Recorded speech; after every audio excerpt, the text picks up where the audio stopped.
Hi friends, तो amendment series में आगे बढ़ते हैं। बस अभी कुछ अमेंडमेंट्स ही बाकी है, मोस्टली क्लैरिफिकेशन नेचर का है। मेन अमेंडमेंट्स लास्ट लेक्चर में अपन ने काफी सारे कवर किए हैं, ये भी पढ़ना है, ऐसा नहीं कि इंपॉर्टेंट नहीं है, बट इस पे सच बहुत सारे एग्जाम में क्वेश्चंस कितने आएंगे मेरे को डाउट है। सेक्शन 38 लाया गया है, communication of details of inward supply and ITC. Okay, now section 37 था return of outward supply, section 38 है return of inward supply, and 39 जो अपना फाइनल रिटर्न है 3B। तो ऐसे 3 सेक्शन है, ठीक है। अभी ये सेक्शन 38 जो है ये लाया गया, देखो क्या बोला है, ये नया सेक्शन लाया गया क्योंकि पहले सेक्शन 38 था, नहीं ऐसा नहीं, बट वो GSTR 2 था। अभी GSTR 2 हटाया गया, अभी सब जगह पे क्या आ गया, GSTR 2B आ गया। अपने क्लास में 2B की ही बात की है। The details of furnished in GSTR 1, what is GSTR 1? सामने वाले का output GST and of prescribed supply, an auto generated statement containing details of ITC shall be made available electronically to recipient। मतलब क्या है, लेट से आपने मेरे को सप्लाई किया है तो आप GSTR 1 फाइल करोगे और मेरे पोर्टल पे वो GSTR 2B में दिखेगा बस। लेकिन the auto generated statement under subsection 1 shell consist of, अभी देखो इसमें क्या लिखा है, the details of inward supply for which ITC में भी अवेलेबल टू द रिसिपिएंट। मतलब मेरे को कौन से आईटीसी का क्रेडिट मिलेगा उस पर रहेगा, ऑब्वियसली रहेगा। पॉइंट बी से नया है, पॉइंट बी से नया है, यहां से अमेंडमेंट आप बोल सकते हैं। कौन से आईटीसी का मेरे को क्रेडिट नहीं मिलेगा, अपन ने पढ़ा था ना, गवर्नमेंट रिस्ट्रिक्शन डाल सकती है। तो सामने रिटर्न फाइल किया है, अभी तक अपन ने सेक्शन 16(2) में पढ़ा था कि एक बार सामने रिटर्न फाइल कर दिया तो मेरे पोर्टल में आता है और मैं क्रेडिट क्लेम करता हूँ। बट अगर गवर्नमेंट को डाउट लगा तो मेरे इनपुट पे वो रिस्ट्रिक्शन लगा सकते। देखो क्या बोला है, the details of supply for which ITC cannot be availed, whether wholly or partly, by recipient on account of details of said supply being furnished। कौन सा अभी क्वेश्चन है, कौन से इनपुट्स का क्रेडिट नहीं मिलेगा, अभी इसके ऊपर क्लैरिफिकेशन आना बाकी है। तो गवर्नमेंट इसको कैसे इंप्लीमेंट करेगी, क्या उन्होंने अभी बस एक क्या बोलते हैं, एक जस्ट बोला है कि हम इस प्रकार के लोगों के ऊपर रिस्ट्रिक्शन ला सकते हैं, ठीक है। जस्ट 1 सेकेंड,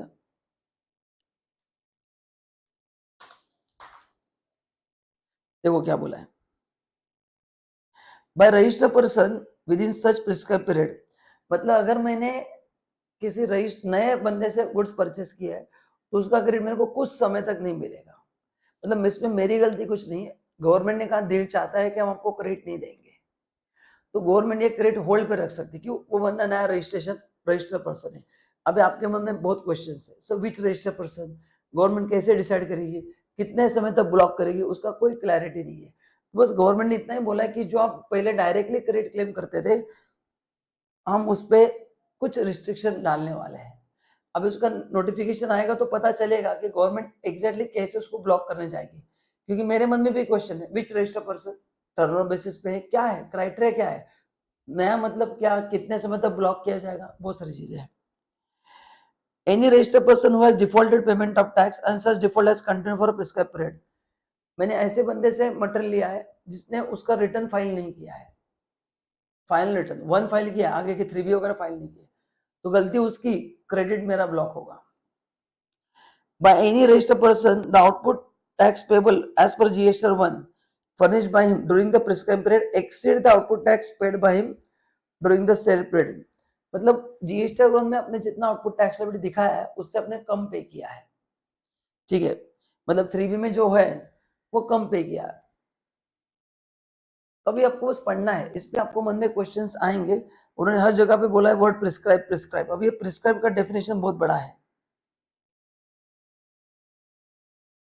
हर जगह पे एक ही वर्ड है प्रिस्क्राइब। अभी प्रिस्क्राइब लिमिट क्या होगा ये अभी तक कुछ बताया नहीं, तो इस पे क्वेश्चन नहीं आएगा। मैं मतलब मेरे को नहीं लगता है कि क्वेश्चन क्या इसमें पूछेंगे, कुछ क्लैरिटी नहीं है। बस गवर्नमेंट ने बोला कि हम इन लोगों के आईटी से, इन लोगों से अगर आपने खरीदा है तो हम आपको आईटी से अलाउ नहीं करेंगे। पहला कौन है, जिसने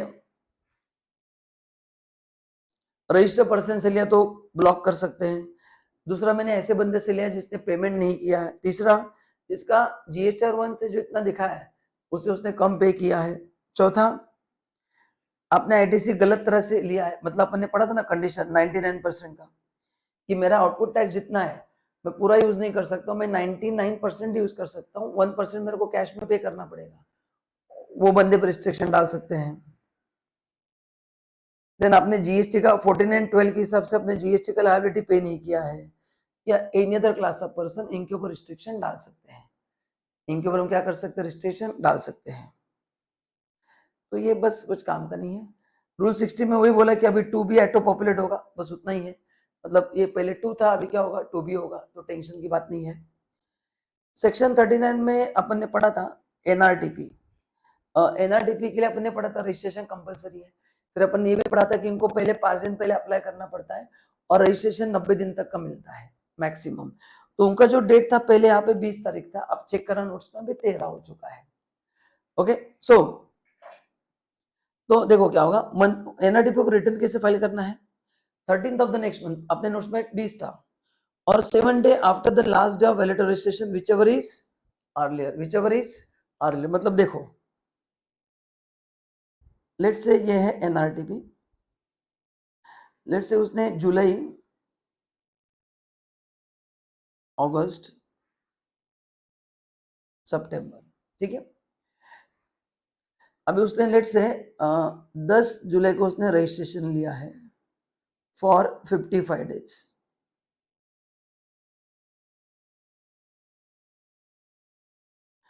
तो जुलाई के आएंगे 21, अगस्त के आएंगे 31, 52 हो गए, और सितंबर के 2 है ना, 10 जुलाई के छोड़ दो, तो जुलाई के 21, अगस्त के 31, 52 हो गए, plus 3 sorry,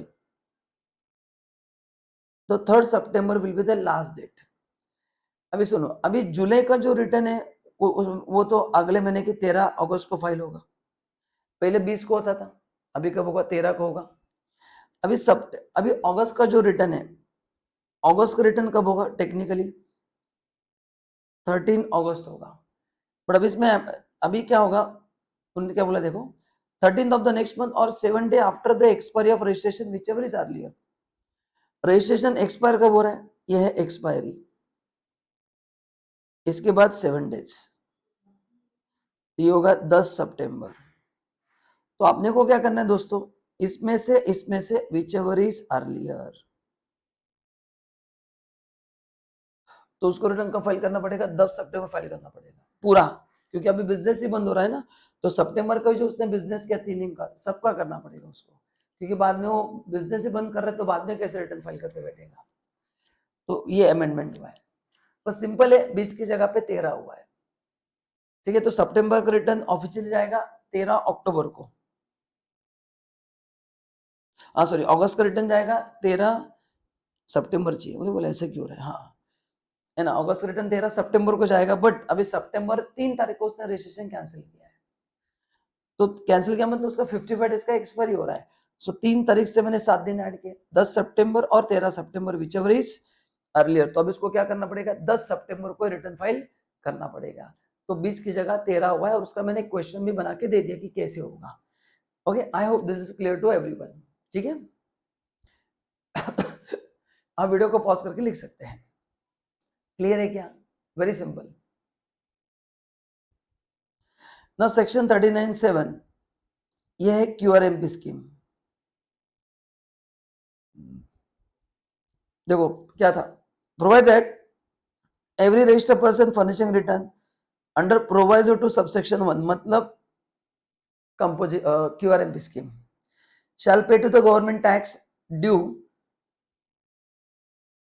taking into account inward and outward supply of goods service both input tax rate availed during a month in such form in such manner। मतलब क्या है, अगर आप क्यूआरएमपी स्कीम में हो तो आपके इनपुट आउटपुट आप कंसिडर करो। अच्छा, what is QRMP scheme, payment monthly करना है, रिटर्न क्वार्टरली फाइल करना है। तो लॉजिकली जब मैं पेमेंट करता हूँ, याद करो अपन ने पढ़ा था क्लास में कि अगले महीने की 25 तारीख को पेमेंट करना है, तो पेमेंट करते समय मैं मेरा आउटपुट माइनस इनपुट करूंगा एंड बचा हुआ पे करूंगा। तो ये जो हम पे कर रहे थे ये हो रहा था सेल्फ एसेस मेथड। अपन ने 2 मेथड पढ़े थे, एक सेल्फ असेसमेंट मेथड एंड एक फिक्स सम मेथड। तो ये ऐसा दिख रहा था कि सेल्फ असेसमेंट मेथड पे अलाउड है, फिक्स सम मेथड अलाउड नहीं है। तो बस अमेंड करके उन्होंने बोला कि आप फिक्स सम मेथड पे भी दे सकते हो, बाकी कुछ भी अमेंड नहीं है। देखो, in lieu of amount defaulting clause है, ये मतलब वही था। An amount determine in such manner मतलब कौन सा? फिक्स सम मेथड में भी आप पेमेंट कर सकते हैं। तो सेक्शन में नहीं था, रूल में था। रूल में था कि आप दो मेथड यूज करते हैं। अपन ने क्लास में क्या चेक करो, fix sum method and self assess method, ऐसा है। तो अभी उन्होंने क्या किया, उसको अलाउ किया, उसको गवर्नमेंट ने क्या किया, अभी अलाउ किया है। मतलब पहले भी था बट वो सेक्शन में नहीं लिखा था, वो रूल में था। तो अभी सेक्शन में भी क्लॉज भी ऐड कर दिया, बाकी कुछ भी नहीं है। ओके, तो ये जस्ट इन्फॉर्मेटिव अमेंडमेंट है। अपन ने क्लास में दोनों के न्यूमेरिकल्स की, आपके नोट्स में आप चेक कर सकते हैं। बाकी ये कुछ वही दिया। बाकी 30 नवंबर मैंने बता दिया आपको ना। सेक्शन 39(9) अभी बहुत ही सिंपल अमेंडमेंट हुआ है। देखो क्या लिखा है,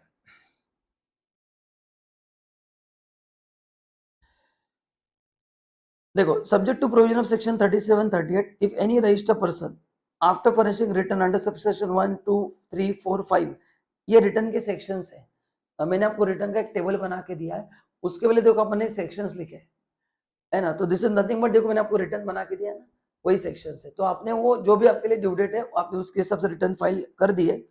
बट अगर आपको बाद में कुछ उसमें ओमिशन आता है, अच्छा अपन ने क्लास में पढ़ा था कि जीएसटी में there is no concept of revise return, वो आपको अगले रिटर्न में रेक्टिफाई करना पड़ता है। वो होगा उसी पीरियड का, बट उस रिटर्न को आप रिवाइज नहीं कर सकते। जब अगला रिटर्न फाइल करोगे तो उसमें एक कॉलम रहता है रेक्टिफिकेशन, उसमें आपको पुराने मंथ्स के डिटेल्स को अपडेट करना पड़ता है। Same return can not be change, ठीक है ना। Other than by way of result of scrutiny, audit, inspection, enforcement, he shall rectify such omission, incorrect particulars in return to be furnished for the month of quarter during which incorrect particulars in such form, in such manner as may be prescribed, subject to payment of interest. Okay, मतलब आप उसको rectify कर सकते हैं। इन such form, इन such manner, interest देना पड़ेगा क्योंकि आपसे गड़बड़ हुआ है, आपने कम जीएसटी भरा तो इंटरेस्ट देना पड़ेगा। Provide that no such rectification of any emission omission, incorrect particulars shall be allowed after the due date of furnishing return for the month of September था, तो सितंबर की जगह ये क्या किया गया, नवंबर किया। मैंने आपको आईटीसी में बताया था, जहां जहां पे सितंबर था वहां पे सब जगह पे क्या करना है, बोलो अपने को नवंबर करना है। एंड उसके बाद वो अलाउ नहीं होगा, ठीक है। तो पहले डेट क्या था, सितंबर, और annual return which is earlier, अभी क्या होगा 30 नवंबर और 31 दिसंबर विच एवर इज अर्लियर, बस इतना ही है। तो वो दिखने के लिए बहुत बड़ा है, बस सितंबर की जगह क्या होगा, नवंबर। मतलब अभी इसमें बोला क्या उन्होंने, मेरे को अप्रैल का मिस्टेक अक्टूबर में समझ में आया, तो अक्टूबर का रिटर्न जब जाएगा नवंबर में तो मैं रेक्टिफाई कर सकता हूँ। सो मुझे पूरे साल समझा ही नहीं, अगला मार्च खत्म हो गया, मैं नेक्स्ट ईयर में आ गया, तो मैं नेक्स्ट ईयर में भी कर सकता हूँ क्या, नेक्स्ट ईयर में कर सकता हूँ, कब, नवंबर के पहले। तो टेक्निकली जिस मंथ में मिस्टेक समझ में आएगा उसके अगले महीने कर डालने का। अगर मैंने अप्रैल में रिटर्न फाइल किया है, मेरे को ओमिशन समझा कि अप्रैल में गड़बड़ हुई है, तो मैं मई में कर सकता हूँ। या मेरे को अगस्त में समझा, एज्यूम करो कि अप्रैल में गड़बड़ हुए हैं, करेक्ट ना। तो मैं जब नेक्स्ट रिटर्न फाइल करूंगा, क्या बोला, जब नेक्स्ट रिटर्न क्या करूंगा, फाइल करूंगा, करेक्ट ना। तो जिस ओमिशन का पता चला अप्रैल का ओमिशन अगस्त में पता चला, तो अभी मैं रेक्टिफाई तो सितंबर में कर सकता हूँ। तो सितंबर में मैं कर सकता हूँ, लेकिन मैं उस साल करना भूल गया, तो कैन आई डू इट अगले साल, यस, अगले साल टिल नवंबर आप कर सकते हैं, बस इतना ही अमेंडमेंट है। मतलब 30 नवंबर और 31 दिसंबर, पहले अक्टूबर था, अभी ये हो गया, ठीक है। तो एक छोटा सा एक अमेंडमेंट था। Now, a registered person shall not allowed to furnish return for tax if the return for any previous period has not been furnished। ये मैं आपको ऑलरेडी पढ़ा चुका हूँ कि अमेंडमेंट में अपन ने कवर किया पहले लेक्चर में, कि अगर मैंने लेट से मैंने अगस्त का रिटर्न फाइल नहीं किया है, तो अपन ने बहुत बार पढ़ा कि आप सितंबर का रिटर्न फाइल नहीं कर सकते। लेकिन गवर्नमेंट ने अभी कुछ लोगों पे कृपा की है। गवर्नमेंट ने क्या बोला है, a registered person shall not be allowed to furnish return for tax period if the return for any of the previous tax period or details of outward tax under subsection 1 has not been furnished by him। ये तो यहाँ पे लिखा है, amendment यहाँ से हुआ है, अभी गवर्नमेंट अलाउ करने वाली है। Yes, provide that the government on the recommendation of council by notification subject to such condition restriction as may be specified therein, allow registered person, class of registered person to furnish the return even if he has not furnished return for one or more previous tax period और not furnish details of outward supply, मतलब उसने पहले के return file नहीं किया है, section 37 return of GST 1 file नहीं किया, तो भी गवर्नमेंट अलाउ कर सकती है। बट कौन से क्लास ऑफ पर्सन, क्या कंडीशंस, क्या रिस्ट्रिक्शन, अभी तक क्लैरिटी नहीं है। तो जब गवर्नमेंट पढ़ाएगी तो मैं आपको बता दूंगा, अभी तो कुछ है ही नहीं ऐसा, तो जब गवर्नमेंट बताएंगे मैं आपको बता दूंगा। नाउ सेक्शन 41 में क्या बोला है, कुछ नहीं, ये जो आपको क्रेडिट मिलेगा ये सेल्फ असेस क्रेडिट होगा। Every registered person shall be entitled to avail the credit of eligible input tax as a self-assessed in the return in which shall be credited to electronic credit ledger subject to prescribed conditions। तो initially जो आप 2B के basis पे credit claim करोगे वो self assess credit ही होगा, government उसको बाद में चेक करेगा। ITC available by registered person on supply of goods service, the tax payable has not been paid by the supplier shall be reversed by him along with the applicable interest। Now B point में amendment है। देखो क्या बोला है, point 1 में बोला है कि जैसे मैंने आपसे गुड्स परचेज किए, आपने मेरे को बिल बना के दिया, ओके, 1 लाख का बिल बनाया, उसमें 18,000 का जीएसटी है, मैंने 18,000 का क्रेडिट क्लेम कर दिया based on self assessment. Government बाद में वेरीफाई करेगी कि सप्लाई जेन्युइन है कि नहीं, आपने मेरे को जेन्युइन बिल दिया कि नहीं, क्या सप्लाई हुआ है नहीं है, ऐसे बिल की लेन देन हुई है, जो भी है, इसलिए उसको बोलते हैं प्रोविजनली सेल्फ बेसिस पे मिलेगा। पॉइंट 2 में क्या पता चला है कि आपने उसका जीएसटी नहीं भरा है, आपने मेरे को 1,18,000 का बिल दे दिया, वो 18,000 जीएसटी आपने गवर्नमेंट को नहीं दिया है, गड़बड़ कर दी ना, तो वो 18,000 मेरे से वसूल किया जाएगा क्योंकि नॉट पेड बाय सप्लायर बोला है, मेरे को रिवर्स करना पड़ेगा अलॉन्ग विद एप्लीकेबल इंटरेस्ट।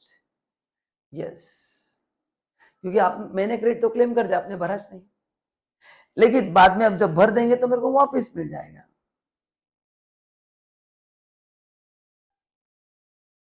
ठीक है, तो पहले जो वर्ड प्रोविजनल था ना, उसका जगह पे क्या वर्ड आ गया, सेल्फ एसेस वर्ड आ गया। वर्ड कौन सा आ गया, सेल्फ एसेस नाम का वर्ड आ गया। बस इतना ही, मतलब उसमें चेंजेस है, बाकी आपको टेंशन लेने की जरूरत नहीं है। ठीक है, चलो ना, सेक्शन 46 47 में अपन देखो, अपन ने पेनल्टीज पढ़े हैं, तो अभी क्या हो गया, जीएसटी 2 हट गया ना, तो 2 हटने से वो सेक्शन उन्होंने उड़ा दिया है, बस। मतलब क्या क्या सुना अभी, पहले अपन ने पढ़ा था कि हर एक रिटर्न के लिए पेनल्टी है, 100 रुपया है सीजीएसटी का, 100 रुपया एसजीएसटी का, मैक्सिमम 5,000 है। प्लस अपन ने क्लास में पढ़ा था कि अगर आपका टर्नओवर कम है तो फिर वो 250 है, 1,000 रुपीज है ना, बेस्ड ऑन टर्नओवर उसका रैशनलाइजेशन किया गया है। अभी हुआ क्या, अपन ने अभी पढ़ा, देखो 2B is auto populated statement, तो जब ये एटो पॉपुलेट होगा तो मेरे को रिटर्न फाइल करना ही नहीं इनवर्ट सप्लाई का, जब मेरे को रिटर्न फाइल करना ही नहीं है तो उसका मेरे को पेनल्टी भी देने की जरूरत नहीं है। बस यही उधर किया है कि ये जो सेक्शन 38 का है ये रिटर्न फाइल होगा, बट ये एटो पॉपुलेट होगा, उसमें मेरे को कुछ करना ही नहीं है। पहले क्या था, जीएसटी 2 में मैं कम ज्यादा कर सकता था, मैंने क्लास में कहा था कि ओरिजिनल जब जीएसटी आया था तो 2 I was allowed to make changes, कि सप्लायर ने बिल ऐड नहीं किया है तो बाय 2 कम्युनिकेशन हम चेंजेस करके उसको फाइल करते थे। अभी गवर्नमेंट उसको बंद कर दिया है, अगर सप्लायर भूल गया तो उसमें मेरा लॉस है, गवर्नमेंट बोलेगा मेरा कुछ नहीं जाता, थोड़ा प्यार होता मैं सह नहीं पाता, वैसा होगा, तो बट अभी वैसा नहीं होगा। अभी 2B मेरे को फाइल करना ही नहीं है क्योंकि वो एटो पॉपुलेट होगा, एंड जब वो एटो पॉपुलेट होगा तो फिर लेट होने का सवाल इस नहीं है, तो इसलिए बोला है कि इसका जो पेनल्टी लगता था वो नहीं लगेगा, बस बाकी इसमें कुछ एज अमेंडमेंट नहीं है।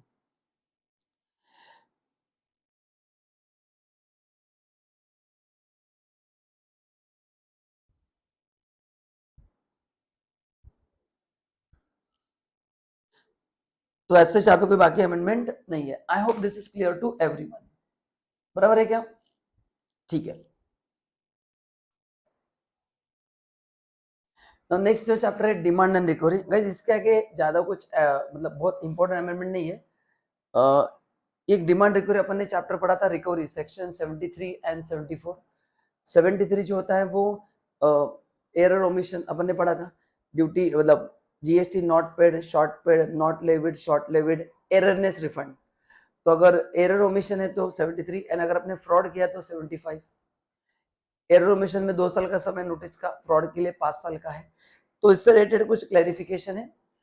तो देखो क्या है, clarification on legal position of voluntary payment of tax paid during the course of investigation, inspection and search. अच्छा, अपन ने सेक्शन 73(5) एंड 74(5) पढ़ा था कि अगर आप वॉलंटरी पेमेंट करते हैं अलॉन्ग विथ एप्लीकेबल इंटरेस्ट तो उस अमाउंट के लिए आपको नोटिस नहीं दिया जाएगा। हाँ, अगर आपने वहां पे कम पे किया तो उसके लिए आएगा। मैंने क्लास में बोला था, आ बैल मुझे मार, एक तो ईमानदारी से टैक्स भरो एंड बाद में वापस वो नोटिस देंगे। तो अपन ने पढ़ा था कि जो अपन ने टैक्स भरा है ना, तो उसके लिए नोटिस नहीं आएगा। अगर उससे कुछ एक्स्ट्रा है और शॉर्ट पड़े तो जरूर आएगा। ये अपन ने ऐसा पढ़ा था।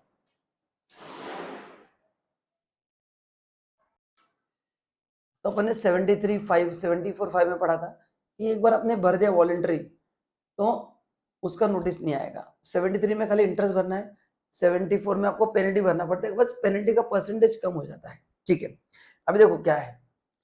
During the course of search, inspection, investigation, sometime taxpayer may opt for the deposit of their partial full liability arising out of issue pointed by department during the course of such search, inspection, investigation।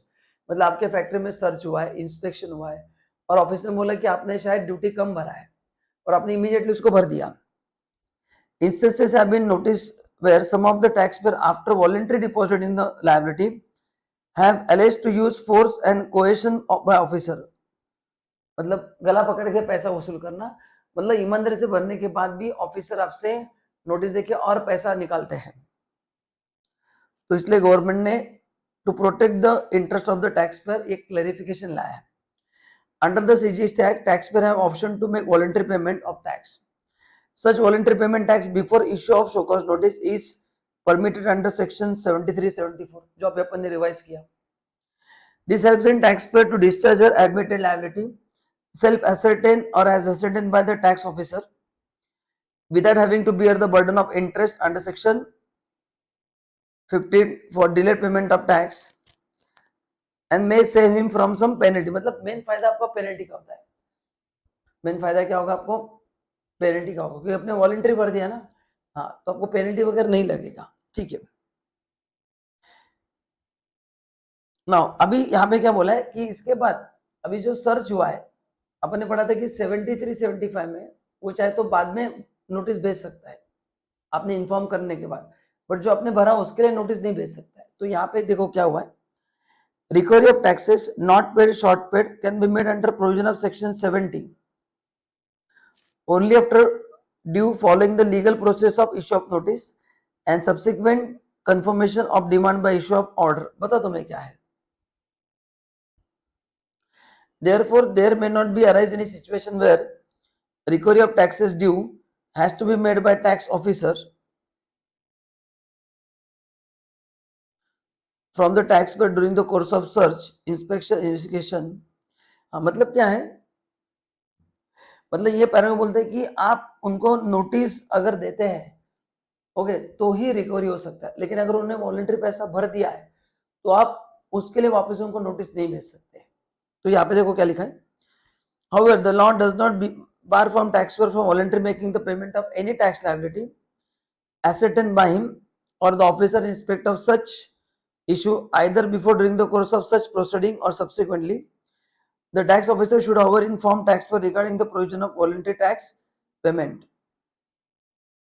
मतलब क्या है, in simple words उन्होंने इतना ही बोला है कि search जब initiate हुआ है तो उस बेसिस पे अगर अपन ने वॉलंटरी पेमेंट भर दिया, जो भर दिया उसके लिए कोई रिकवरी का प्रोसीजर नहीं होगा, मतलब उसके लिए कोई नोटिस नहीं आएगा। हाँ, अगर आपको लगता है कि वो अमाउंट कम है उसके लिए आ सकता है, लेकिन जो भर दिया उसके लिए कोई नोटिस वगैरह नहीं आएगा। तो इससे क्या फर्क पड़ेगा, आप बोलेंगे सामने तो भर दिया, वैसा सोचो, उसको नोटिस नहीं आएगा तो आपको पेनल्टी नहीं लगेगा, क्योंकि अगर उन्होंने नोटिस दिया तो आपको पेनल्टी देना पड़ेगा। जी, ड्यूटी तो भरना ही पड़ेगा। ओके, तो आप ये मत सोचो कि सर मेरा फायदा क्या, मैंने तो भर दिया। सी, आपने ड्यूटी वगैरह भर दिया, लेकिन अगर नोटिस आता है तो N74 का केस है तो पेनल्टी लग सकता है, तो उतना तो आपको बच गया, आगे लगने वाला इंटरेस्ट तो बच गया। तो ये उनका कहना है कि ड्यूटी तो देना ही है, बट उसका नोटिस नहीं आएगा, मतलब बाकी के जो आगे के इंटरेस्ट पेनल्टी वो आप बच जाओगे उस अमाउंट के लिए, बस यही उनका कहना है। हाँ, अगर एडिशनल कुछ अमाउंट लगता है उन्होंने नहीं दिया तो उसके लिए तो भेज सकते हैं जरूर। तो नोटिस ऑर्डर जब तक नहीं भेजेंगे ना तब तक वो पेनल्टी वगैरह नहीं लगेगा। तो यहाँ पे आप ये मत समझो कि मैं टैक्स देने से बच जाऊंगा, जीएसटी भरना पड़ेगा, बस उस अमाउंट को नोटिस नहीं आएगा। उससे एडवांटेज क्या होगा, बस आपको लगने वाले आगे के जो पेनल्टी इंटरेस्ट है उससे आप बच जाओगे, बस यही कहना है, बाकी कुछ भी नहीं है।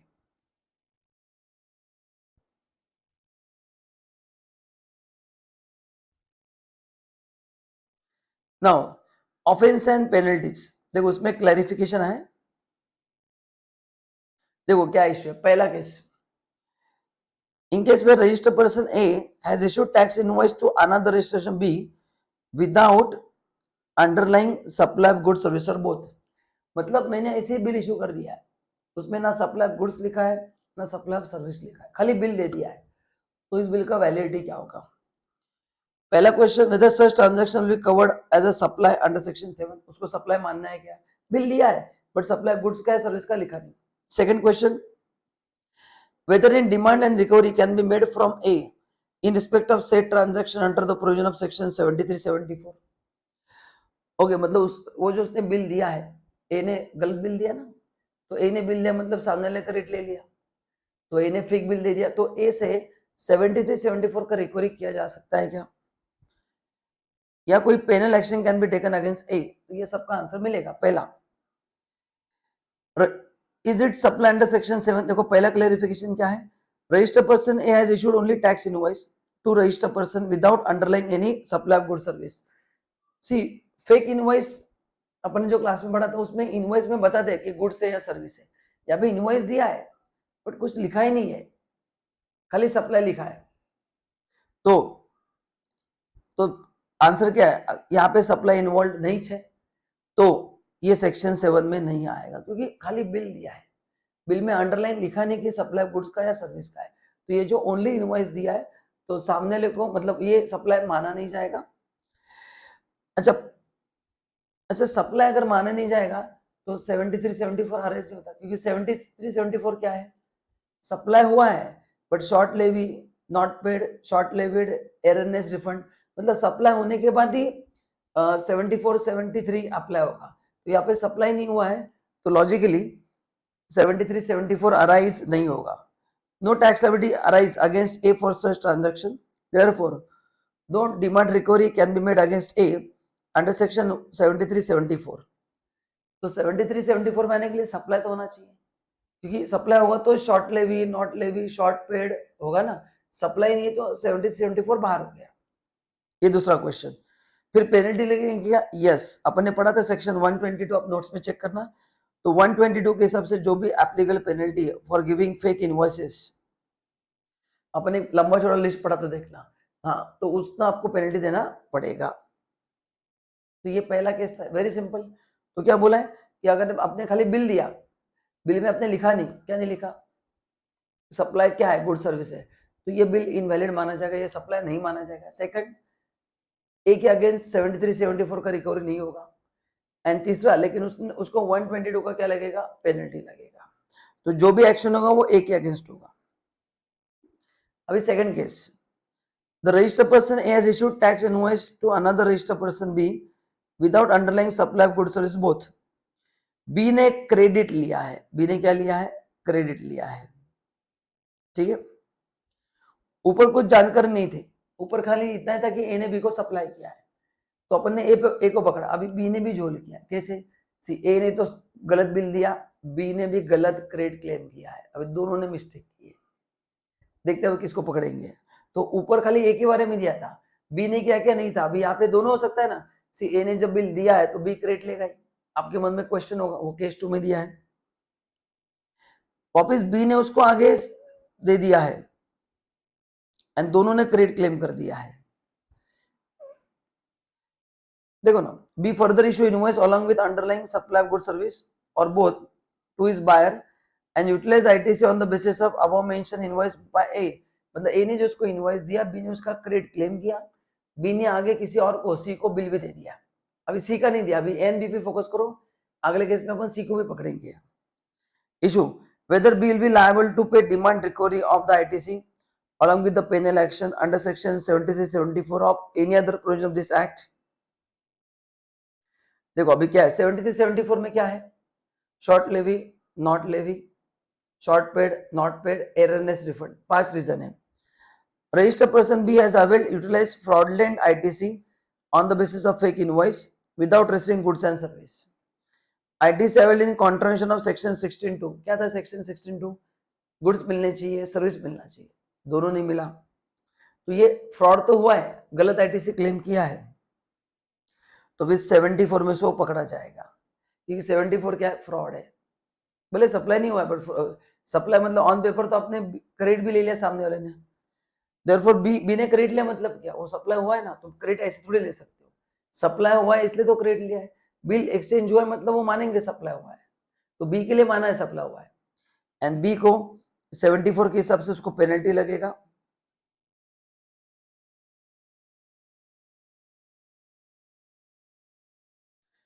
ठीक है,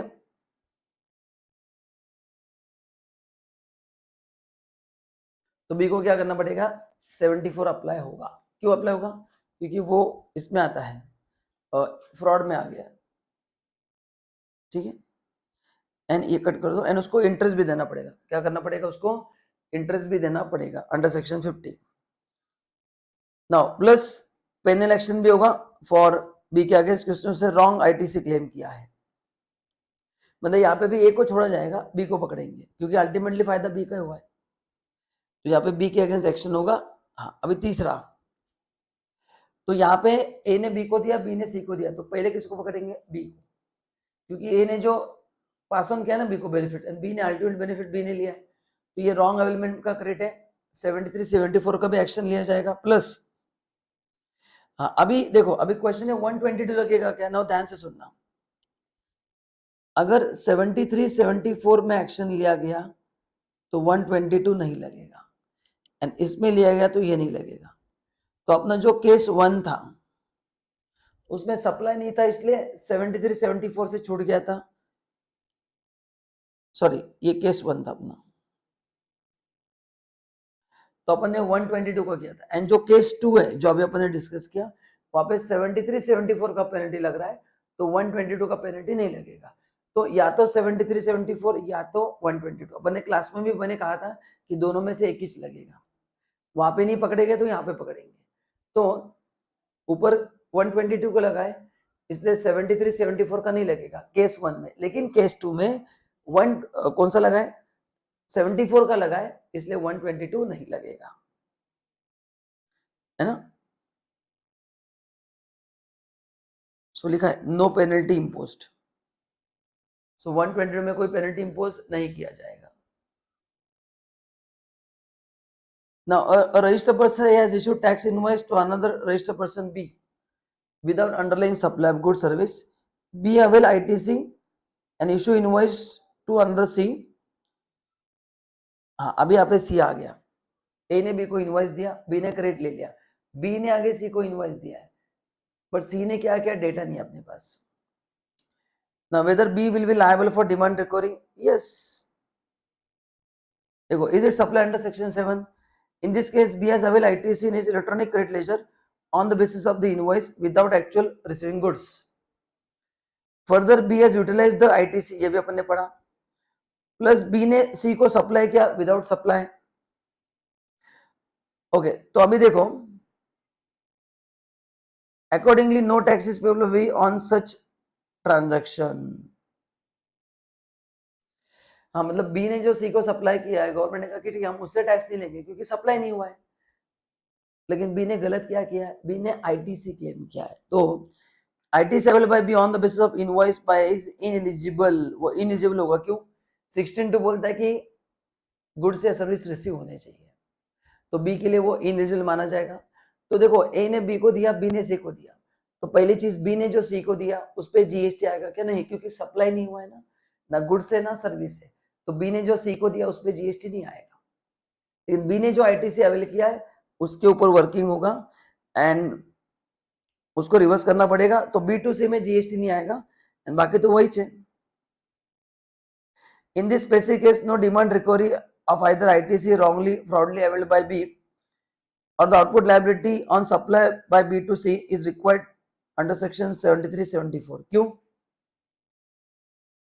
बोलो 73 74 क्यों नहीं होगा बताओ?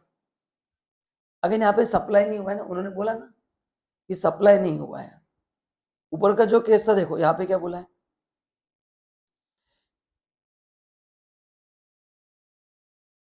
यहाँ पे बी ने क्रेडिट अवेल किया था, देखो क्या बोला है, B issue invoice along with underlying supply good service to buyer and utilise the ITC, उसने आईटीसी यूटिलाइज किया है। यहाँ पे देखो क्या दिया है,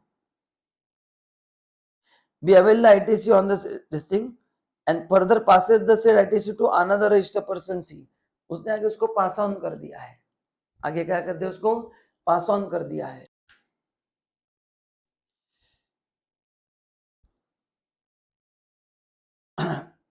तो ये प्रोविजन यहाँ पे दिया है। तो अभी देखो थोड़ा आपको इसको समझना पड़ेगा स्टार्ट से। पहले देखो, पहले A2 देखो यहाँ पे 3 हुआ है, A to B and B to C। पहला जो A to B हुआ था, करेक्ट ना, उसमें 73 74 नहीं हुआ था, 122 लगा था जब A ने B को किया। B ने C को किया तो फ्रॉडलेंट अवेलमेंट ऑफ क्रेडिट किया था, ये लगा था 122 नहीं लगा था, जो B to C था ऊपर वाला केस 2।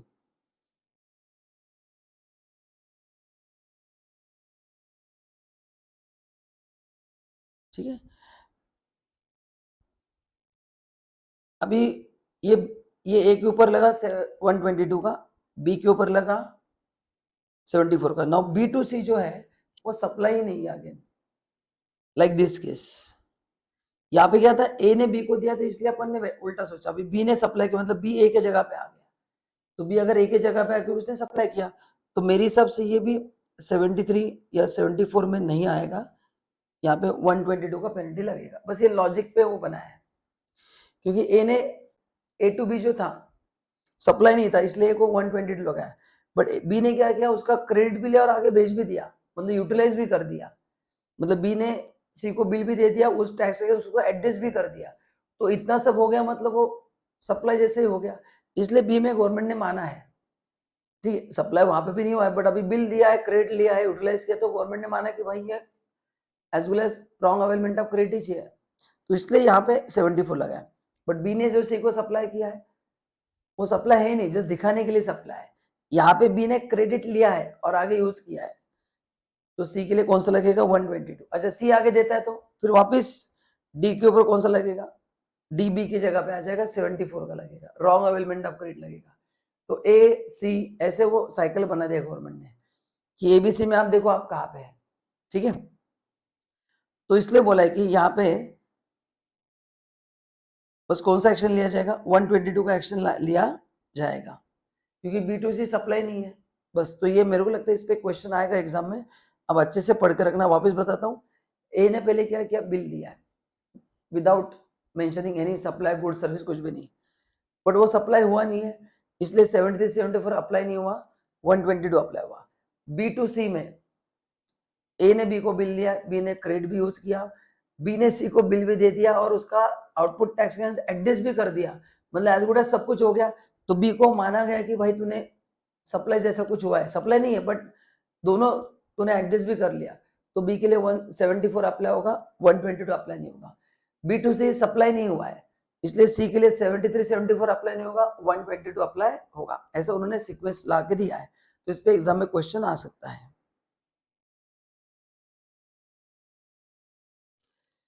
ओके गाइस, रिफंड में एक छोटा सा अमेंडमेंट हुआ है। If refund is on account of export goods other than electricity, तो आपको उसके रिलेवेंट डॉक्यूमेंट्स देना है, एंड अगर आप इलेक्ट्रिसिटी एक्सपोर्ट करते हो तो ये एक्स्ट्रा आपको डॉक्यूमेंट्स देना है। मतलब इतना ही अमेंडमेंट हुआ है कि इफ यू एक्सपोर्ट इलेक्ट्रिसिटी तो these are the additional documents required to claim refund, बाकी इसमें ऐसे एक्स्ट्रा कुछ भी नहीं है।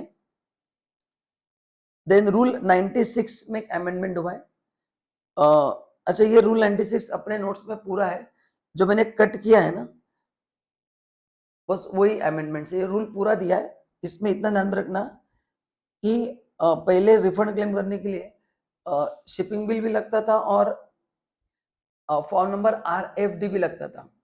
अभी only basis on shipping bill आपको रिफंड मिलेगा। रिफंड का जो एप्लीकेशन था RFD 03 वो फाइल करने की आपको अभी जरूरत नहीं है। मैंने रिफंड के फॉर्म्स दिए, आप रूल 96 चेक करना, डायरेक्टली मत पढ़ना, नोट सामने रखना। तो वहां पे जो RFD फॉर्म लगता है तो वो भी जरूरत नहीं है, बस ओनली ऑन शिपिंग बिल आप रिफंड क्लेम कर सकते हैं। एंड जहां जहां पे कट हुआ मैंने कट करके दिया है आपको। बाकी सब ये मैंने पूरा रूल दिया, बस आपको एक बार पढ़ना है। ये देखो 5 ओमिट कर दिया है, तो उसको एक बार आपको बस पढ़ना है, उसमें कुछ है ही नहीं एज सच। 6 7 ओमिट कर दिया है,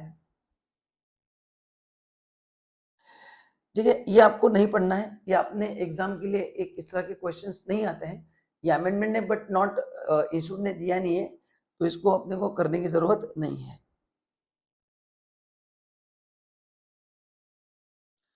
दैट्स इट, ये कुछ भी नहीं आपको पढ़ना है, बस एक छोटा सा अमेंडमेंट हुआ है।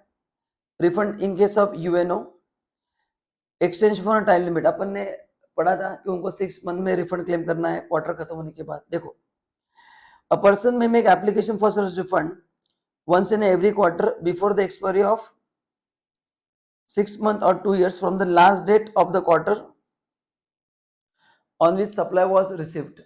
मतलब क्या है कि पहले उनको क्या था, वंस इन अ क्वार्टर, देखो क्या था, पर्सन में मेक एप्लीकेशन फॉर रिफंड, जो UNO है अपन ने पढ़ा था, उनको सेंट्रलाइज रजिस्ट्रेशन दिया जाता है फर्स्ट थिंग, क्योंकि उनको खाली रिफंड क्लेम करना है, उनके आउटपुट सर्विस पे GST है नहीं, तो उनको ऑल इंडिया बेसिस पे क्या करना है, रिफंड क्लेम करना है।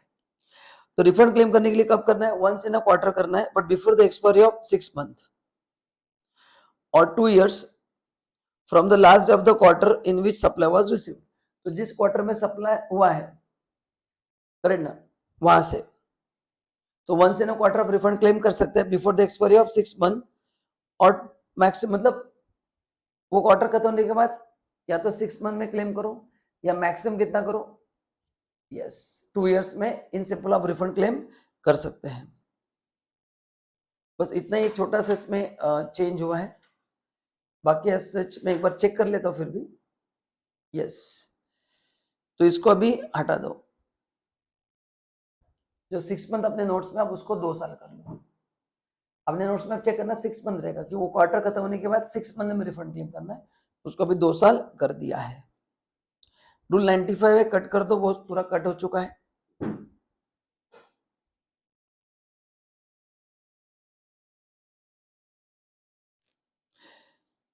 अभी अपन ने पढ़ा था कि कुछ केस में आपका रिफंड विथहेल्ड किया जाएगा।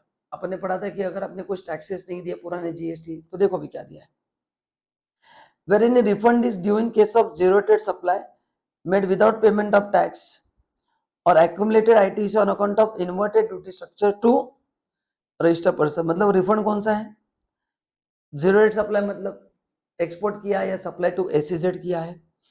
What is inverted duty structure, my input tax is more than my output tax, उसका रेट ज्यादा है, करेक्ट ना। To register person who has defaulted in furnishing any return who is required to pay any tax interest penalty which has not been stayed by order of court tribunal। मतलब उस पर stay भी नहीं है और आप पे भी नहीं कर रहे, करेक्ट ना। तो अब इसमें देखो क्या हुआ है, तो इन वजह से आपका रिफंड विथहोल्ड किया जाता है, कौन सा, जीरो रेटेड सप्लाई या इन्वर्टेड ड्यूटी स्ट्रक्चर का रिफंड होल्ड किया जाएगा, कब, अगर आपने रिटर्न फाइल नहीं किया है या गवर्नमेंट के टैक्सेस पे नहीं किए। अभी देखो क्या अमेंडमेंट हुआ है, the proper officer withhold payment of refund due until the said person has furnished all the returns and paid tax interest penalty as the case may be, deduct from the amount due any tax interest penalty or any other amount which person is liable to pay which remain unpaid under the existing law। the proper officer may after giving opportunity, मतलब ये क्या बोला है, कोई बता सकते इसमें बोला क्या है। बस अभी इसमें ये बोला है कि ये जो है यहाँ पे क्या करते थे, रिफंड विथहोल्ड करते थे, है ना। रिफंड क्या करते थे, मतलब देते नहीं थे आपको, कौन से केस में, रिटर्न फाइल नहीं किया है और यस। अभी यहाँ पे ये स्पेसिफिक रिफंड में था, यहाँ पे जनरल बोला द प्रॉपर ऑफिसर में विथहोल्ड पेमेंट ऑफ रिफंड बोला डायरेक्ट, कोई भी रिफंड हो, अंटिल जब तक आप रिटर्न फर्निश नहीं करेंगे, सब टैक्स पे नहीं करेंगे, या फिर आपको जो रिफंड है उसमें से टैक्स क्या कर सकते हैं, कट कर सकते हैं। तो ये जो स्पेसिफिक रीजन थे वो हटा दिए। यहाँ पे पहले क्या था, जीरो रेट सप्लाई था ना, ये वर्ड की जगह उन्होंने ये डाल दिया है। मतलब ये जनरल रिफंड के लिए प्रोविजन हो गया कि फॉरगेट अबाउट जीरो रेटेड या इन्वर्टेड ड्यूटी स्ट्रक्चर, आपका रिफंड हम देंगे नहीं, कब तक, अगर आप रिटर्न फाइल नहीं करेंगे, टैक्स पे नहीं करेंगे, या फिर हम रिफंड में से क्या कर देंगे, वो एडजस्ट कर देंगे बस। Where an order giving rights to refund is subject matter of appeal further proceeding where any other proceeding under this act is pending and the commissioner of the opinion that grant of such refund is likely to adversely affect the revenue। मतलब इसमें क्या बोला है कि आपका जो refund का case है वो अपील में गया है, फर्दर पेंडिंग है, मतलब आपने अपील में चैलेंज किया है, करेक्ट ना। तो कमिश्नर और या कमिश्नर को ऐसे लगता है कि अगर आपको रिफंड दे दिया तो नुकसान हो जाएगा डिपार्टमेंट का। तो अब यहाँ पे क्या बोला है, the proper officer after giving person opportunity of being heard withhold refund till such time as he may determine। तो जब तक वो चाहे वो रिफंड को विथहेल्ड अभी कर सकता है। तो बस ये नए प्रोविजन है, ये पुराने थे, दीज आर द अमेंडमेंट्स।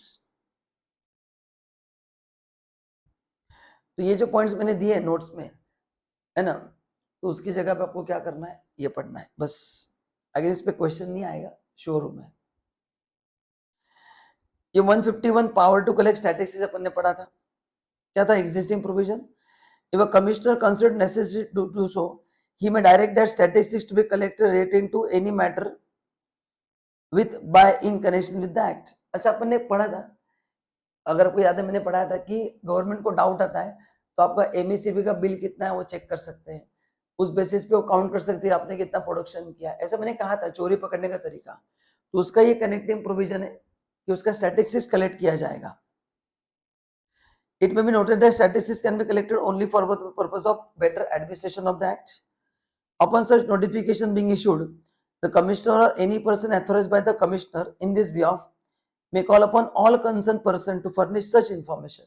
मतलब इसमें एग्जिस्टिंग प्रोविजन में दिया है कि अगर कमिश्नर को लगता है तो उस डेटा का स्टैटिस्टिक्स निकाला जाएगा जो कलेक्ट किया है, उसके बाद ये बेटर पर्पस के लिए कलेक्ट किया जाएगा। एंड तीसरा दिया है कि जिन लोगों से स्टैटिस्टिक्स कलेक्ट करना है, वो एमएससीबी हो सकता है, वैट डिपार्टमेंट हो सकता है, बैंकिंग कंपनी हो सकता है, उनको डायरेक्शन दिए जाएंगे कि उसको उनके इंफॉर्मेशन रिटर्न फाइल करना है। ये अपन ने पढ़ा था, करेक्ट ना। अब इसमें अमेंडमेंट क्या हुआ है, इसमें बस क्लैरिफिकेशन हुआ है, द कमिश्नर और officer authorised by him, and यहाँ पे खाली कमिश्नर था, करेक्ट, यहाँ पे भी ऑफिसर भी ऐड कर दिया है। Direct any person to furnish information related to any matter deal with in connection with the act within such time in such manner. तो यहाँ पे वो टाइम भी प्रिस्क्राइब करेंगे, कितने समय में देना है, कैसे देना है, वो क्लियर नहीं था, अभी वो दिया है। तो यहाँ पे पहला अमेंडमेंट उन्होंने ऑफिसर को भी ऐड कर दिया है, यहाँ पे खाली कमिश्नर था या any person authorised by him यहाँ पे भी था। तो अमेंडमेंट कहाँ पे हुआ, बस ये हुआ है। उन्होंने बोला कि हम टाइम भी प्रिस्क्राइब करेंगे, उसके फॉर्म भी बताएंगे कितने समय में देना है, कुछ काम का अमेंडमेंट नहीं है। ये अपन ने पढ़ा था कि वो जो इंफॉर्मेशन अपन ने कलेक्ट किया है ये अपन डिस्क्लोज नहीं करेंगे, करेक्ट ना, उसको पब्लिश नहीं करेंगे। हाँ, तो ये दिया है, तो ये बस पढ़ लेना। देखो, no information of any individual written with respect to any matter given for the purpose of section 150 151 shall without the previous consent in writing of the concerned person or his authorized agent be published। मतलब जिसका data collect किया उसका permission लेके हम उसको publish करेंगे, ठीक है। एंड वो इन्फॉर्मेशन बाकी किसी एक्ट में कवर यूज नहीं होगा। अमेंडमेंट क्या हुआ है, no information of any individual return और part thereof with respect to any matter given in for the section 150 151 shall without the consent in writing of the concerned person or his authorized representative be published in such manner।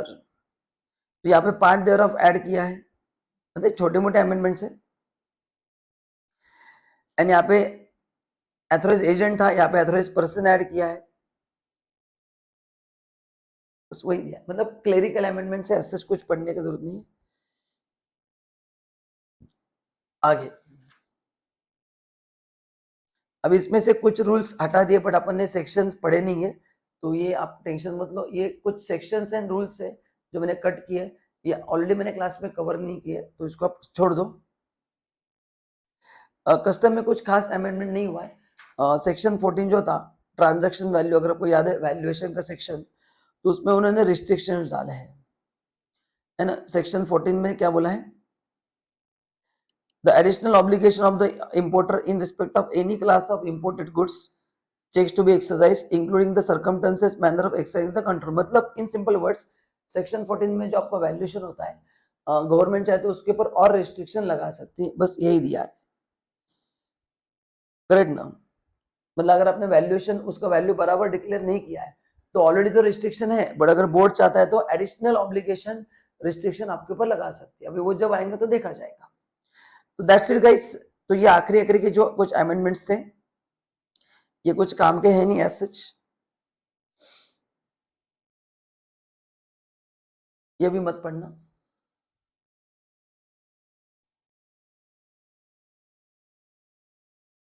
अभी FT में अपन ने, अगर याद है तो class में अपन ने 2020 तक पढ़ा था, और मैंने आपको कहा था यही अपने लिए एप्लीकेबल है, तो ये 31 मार्च 2023 तक वही एप्लीकेबल है, बस उतना ही है ना। तो अपने जो, क्योंकि काफी बच्चों ने पूछा था क्लास में कि ये पॉलिसी अब 2020 का पढ़ा रहे, मैंने कहा था कि यही एप्लीकेबल है, तो ये बस वही नोटिफिकेशन है कि जो पुराना पॉलिसी जो अपन ने पढ़ा है वही 31 मार्च तक अपने लिए एप्लीकेबल है, ये कुछ काम का नहीं, छोड़ दो आप। So guys that's it, these are the amendments. यहाँ पे सभी रिलेवेंट अमेंडमेंट्स कवर किए हैं। स्पेशली पहले 2 लेक्चर ज्यादा इंपॉर्टेंट है, थर्ड लेक्चर में जो आखिरी के 15-20 मिनट है वो ओनली जस्ट इंफॉर्मेटिव है, बट एक बार अच्छे से पढ़ लेना। So thank you so much, and if you need any help please let me know. So thank you and all the best.